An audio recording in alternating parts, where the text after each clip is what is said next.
Partneru attiecības mēs varam sadalīt tādos 3 lielos blokos. Pirmais ir tas, kad vīrietis ir ļoti atbildīgs, viņš zina, ko viņš grib, viņš realizē sevi ārējā pasaulē, un viņš šo savu, teiksim, kaut kādu problēmu viņš vispār nenes ģimenē mājās. Viņam ir sieva, kurai viņš ļauj izpausties, kā viņa grib, un viņš nodrošina visu. Viņš ir uzņēmīgs un viņš ir atbildīgs.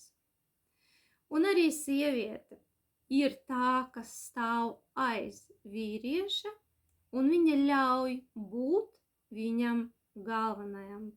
Viņš ir enerģētiski ļoti spēcīgs, un sieviete ļauj viņam būt tādam un atbalsta viņu, un arī realizējās pati. Un šādā ģimenē bērni aug veseli, un viņiem tiek nodotas arī tās ģimenes tradīcijas. Un rezultātā viņi spēja veidot arī labu, harmonisku ģimeni arī savā turmākajā dzīvē. Otrā tāda daļa, cilvēku daļa, teiksim tā, kur vīrietis nav tas, kas uzņemas atbildību, viņš ir diezgan pasīvs, bet viņam ir blakus sieviete, kas ir ļoti enerģiska, kas faktiski uzņemās šo te atbildību par ģimeni, viņa kļūst tā kā vīrietis, uzaudzējot sev attiecīgās mantas, un faktiski vīrietis pat arī nav ieinteresēts neko iet un darīt un cīnīties, jo priekš kam. Viņam taču ir blakus tā sieviete, kas viņu tur, vajadzēs paspārdīs, iespers un kaut ko pakustēsies un izdarīs. Attiecības nav īsti harmoniskas, un šādā ģimenē, ja ir dēli, viņi izaug tieši tādi paši, nepārliecināti, kas neuzņemsies atbildību. Enerģētiski vīrietis ir vājāks par sievieti, un sieviete arī tad neļauj vīrietim uzaugt. Vīrietim būtu jāuzņemās atbildību un jāiet attīstīt šīs savas kompetences ārējā pasaulē.